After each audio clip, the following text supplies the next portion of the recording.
everyone, welcome back to another video from Bioholic. Hope you all are doing well. So today in this video we are going to talk about different divisions of the vertebrates. Now before jump into this video, I want to remind you, after watching the full video, make sure you check the description box below as there is a link of today's self-assessment test. Okay, now let's begin.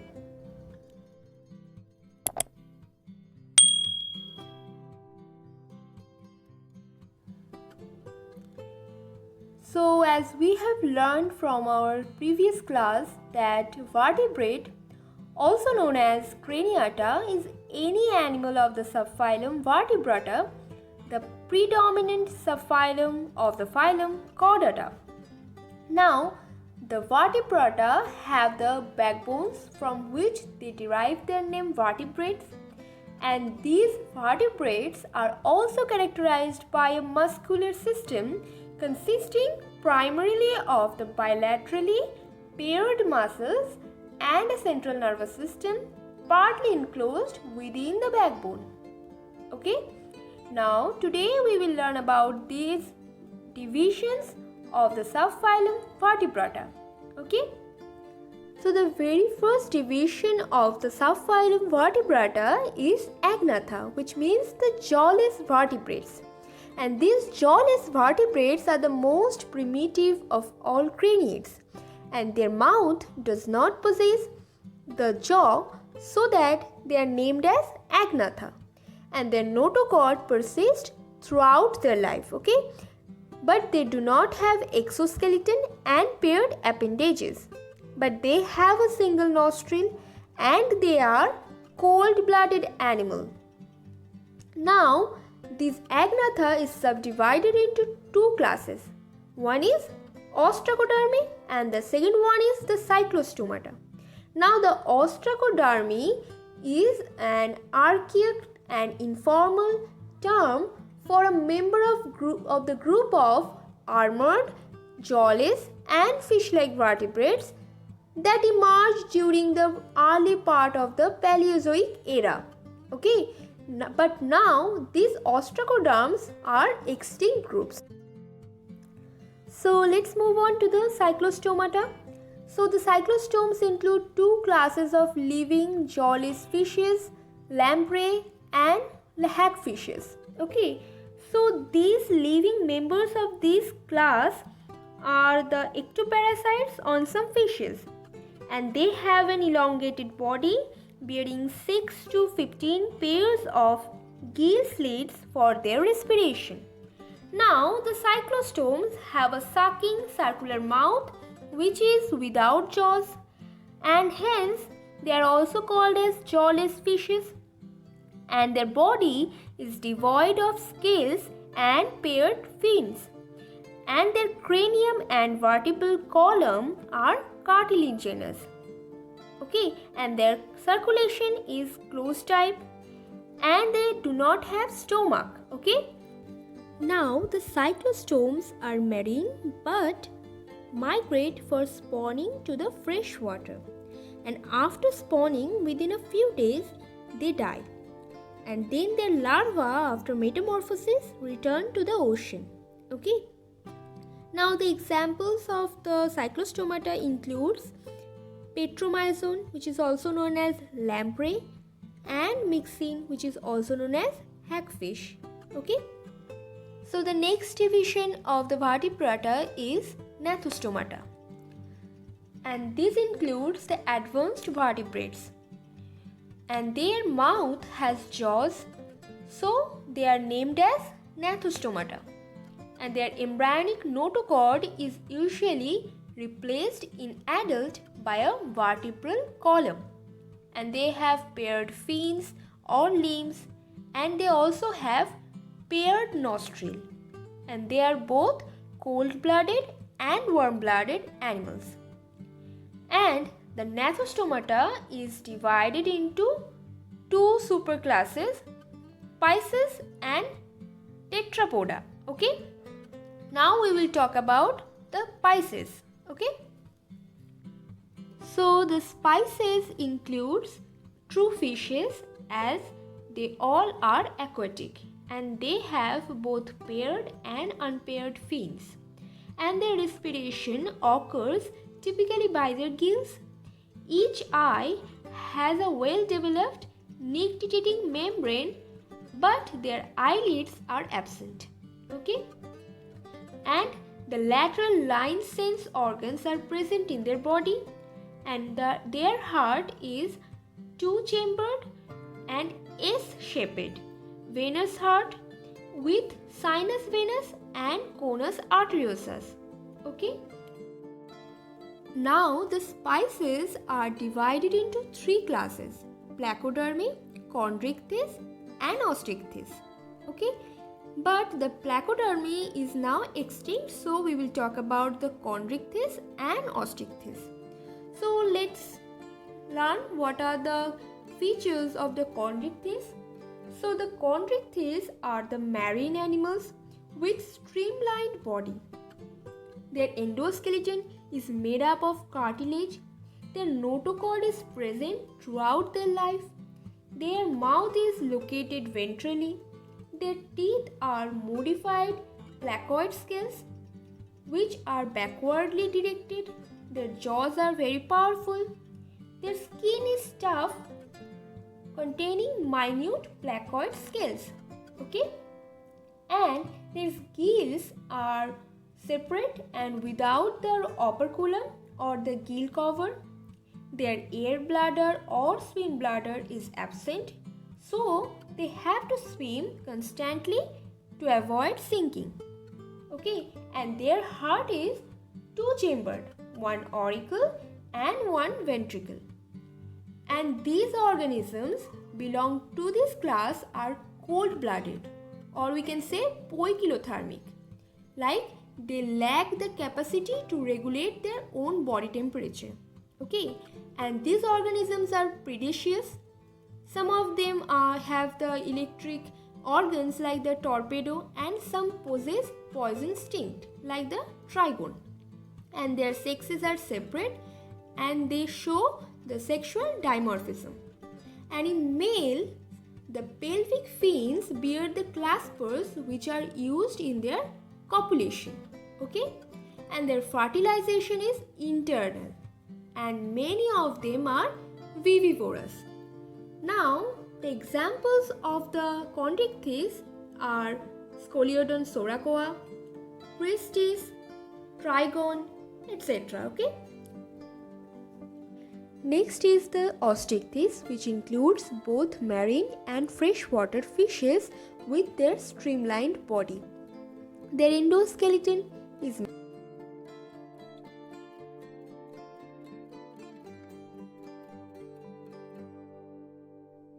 are present in their jaws. Their skin is covered with cycloid scales, and they have 4 pairs of gills which are covered by an operculum on each side. They have their air bladder which helps in their swimming. Their heart is two-chambered with one auricle and one ventricle. They are cold-blooded animals. Their sexes are separate, and their fertilization is usually external, and they are oviparous, and their development is direct development. So the examples include Glebiorohita, Katla, etc. Okay. So next is the Tetrapoda, and these Tetrapoda or the limb bearers are the second superclass of the Gnathostomata, which possess 2 pairs of limbs, and their skin is adapted to withstand exposure to air, and they have lungs for their respiration, and their sensory organs are adapted for the reception in air such as vision, hearing, smelling, etc. Now the Tetrapoda is divided into 4 classes: Amphibia, Reptilia, Aves and Mammalia. So at first, the Amphibia. So let's see the characteristics of the Amphibia. Amphibians can live in aquatic as well as terrestrial habitats, and most of them have two pairs of limbs for their locomotion. Their body is divisible into head and trunk, and their tail may be present in some. Okay, but their scales are absent. And their eyes have eyelids, and a tympanum represents the air. And an alimentary canal, urinary and reproductive tracts open into a common chamber which is known as cloaca, which opens to the exterior of their body. Their respiration is occurred by the gills, lungs and through skin. Their excretion is occurred by their kidneys, and their heart is three-chambered with two auricles and one ventricle. These organisms are cold-blooded animals, and their sexes are separate. Their fertilization is external, and these organisms are oviparous, and their development is both direct and indirect. Now the examples of amphibia is frog like the Rana tigrina and toad like Buphomelanos stictus. So the next class is Reptilia, and the class name refers to their creeping or crawling mode of locomotion, and these are the first true land vertebrates. Okay, and their body is covered by dry and cornified skin and epidermal scales, and they do not have external ear openings, rather they have tympanum which represents their ear, and they have two pairs of limbs, and their heart is usually three-chambered, and reptiles are cold-blooded animals. Okay, now the snakes and lizards shed their scales as skin cast, and their sexes are separate. Their fertilization is internal. They are oviparous, and their eggs are covered by a shell, and their development is direct development. Okay, now the examples include crocodiles, snakes, lizards, etc. Next is the aves or birds, and birds are the feathered bipeds and truly flying vertebrate, and most of them can fly except the flightless birds like the ostrich, penguin, etc. And they possess beak and have streamlined body. Their forelimbs are modified into wings, and their hind limbs generally have the scales and are modified for walking and swimming. Their skin is dry without the glands except the oil gland or preen gland at the base of their tail for lubrication of their feathers. Their endoskeleton is fully ossified or bony, and the long bones are hollow with air cavities, and such bones are known as pneumatic bones. And the digestive tract of birds has additional chambers known as crop and gizzard. Their heart is completely four-chambered. They are warm-blooded or homeothermic animals, meaning they are able to maintain a constant body temperature. And their respiration is occurred by their lungs. The air sacs connected to lungs supplement the respiration. They have syringes for producing their voice, and their sexes are separate. Their fertilization is internal, and they are oviparous, and their development is direct development. Okay. Finally, the mammalia. Okay, so the most unique mammalian characteristic is the presence of milk producing glands or the mammary glands, by which the young ones are nourished, and they are found in variety of habitats like the deserts, mountains, forests, grasslands, etc. And they have two pairs of limbs adapted for walking, running, swimming, flying. Okay, and the most of the mammals is unique in possessing hair. and external ears or pinna are present in every mammals, and different types of teeth are present in their jaw. Their heart is four-chambered, their homeotherms, and their respiration is occurred by their lungs. Their sexes are separate and the fertilization is internal, and they are viviparous with few exceptions like the platypus, which is oviparous, and their development is direct. Now, the Mammalia is also divided into three subclasses like the Prototheria, Metatheria, Eutheria, and the Eutheria is also divided into several orders. Now, if you want to know more about the mammals, you can comment in the comment section below.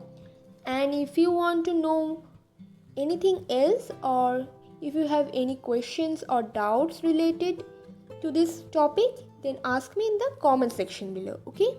And if you want to do your self-assessment test, then go and visit the link in the description box below. So that's all for today. If you find this video helpful, then give it a big thumbs up and share it with others. And if you are new here, then hi, myself Ankita Bishwas, your bioeducator. Please subscribe to our channel and hit the bell icon to get further notifications of our upcoming videos. And thanks for watching, and till then, take care and keep watching Bioholic.